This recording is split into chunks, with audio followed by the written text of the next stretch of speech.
អំណាចទឹកប្រាក់បិទបាំងទីតាំងដែលសាងសង់ចាក់ដីរំលោភចូលទន្លេរបស់លោកអុកញ៉ាបានយ៉ាងកក្លឿននៅភូមិក្បាច់ជ្រោយសង្កាត់ព្រែកឯងខណ្ឌច្បារអំពៅ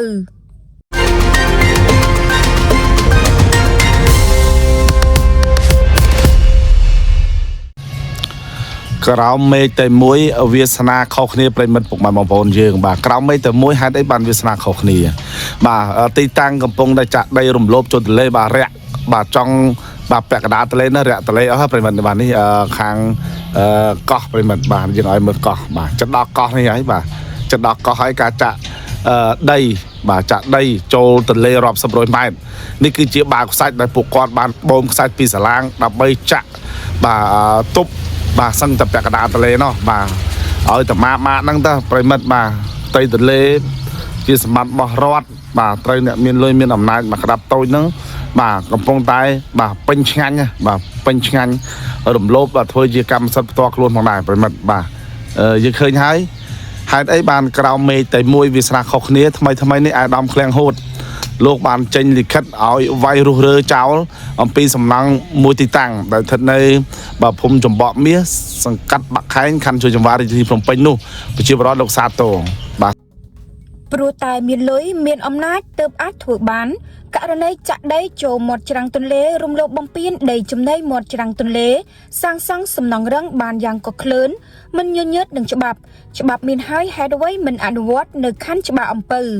ចំពោះទីតាំងដែលស្ថិតនៅភូមិក្បាច់ជ្រោយសង្កាត់ព្រែកឯងខណ្ឌច្បារអំពៅរាជធានីភ្នំពេញដោយឡែកមន្ត្រីប្រចាំតំបន់កំពុងរក្សាភាពស្ងៀមស្ងាត់ឬកំពុងដេកលងលក់ប្រហែលជាខ្លាចឥទ្ធិពលទឹកប្រាក់និងអំណាចម្ចាស់ទីតាំងខាងលើនេះហើយបានជាមិនដឹងឮមកថាម្ចាស់ទីតាំងខាងលើគឺជាអុកញ៉ាល្បីមួយរូបមានឈ្មោះល្បីផងដែរឬក៏ដោយសារតែបែបហ្នឹងទើបអាជ្ញាធរនៅក្នុងខណ្ឌច្បារអំពៅមិនហ៊ានទៅក្បែរហើយក៏បញ្ជាក់ថាមន្ត្រីនៅក្នុងមូលដ្ឋានខណ្ឌច្បារអំពៅអសមត្ថភាពនៅក្នុងការទប់ស្កាត់រាល់បទល្មើសដែលមាននៅក្នុងដែនដីគ្រប់គ្រងរបស់ខ្លួនបាននៅតែបែបហ្នឹងឲ្យប្រជាពលរដ្ឋជឿជាក់លើច្បាប់បែបណាឃើញច្បាស់ហើយថាទីតាំងខាងលើបានរំលោភបំពានច្រាំងទន្លេដែលជាសម្បត្តិសាធារណៈបើមិនអាចហាមឃាត់បានផងនោះ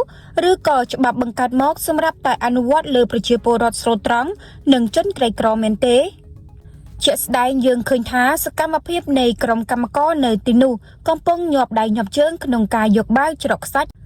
ដែលបូមចេញពីសាឡុងដើម្បីទប់ជើងច្រាំងបន្ថែមទៀត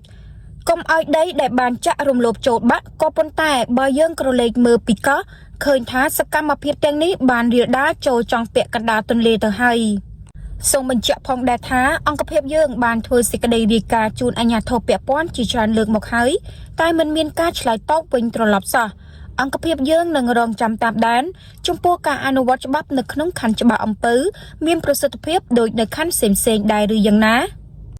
សម្រាប់បណ្ដាញនៃប្រព័ន្ធផ្សព្វផ្សាយសារព័ត៌មានរបស់យើងក៏កំពុងរងចាំទទួលព័ត៌មានបន្ថែមចេញពីប្រភពពាក់ព័ន្ធទាំងឡាយជាបន្តបន្ទាប់តទៅទៀតដើម្បីចូលរួមទប់ស្កាត់រាល់អ្វីដែលនាំឲ្យមានការខាតបង់ដល់ចំណូលជាតិក៏ដូចជាប៉ះពាល់ទៅដល់សម្បត្តិសាធារណៈរបស់រដ្ឋ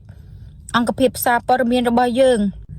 ក៏នឹងធ្វើការចេញផ្សាយជាបន្តបន្ទាប់ផងដែរស្របតាមច្បាប់នៅក្នុងព្រះរាជាណាចក្រកម្ពុជាសូមអរគុណ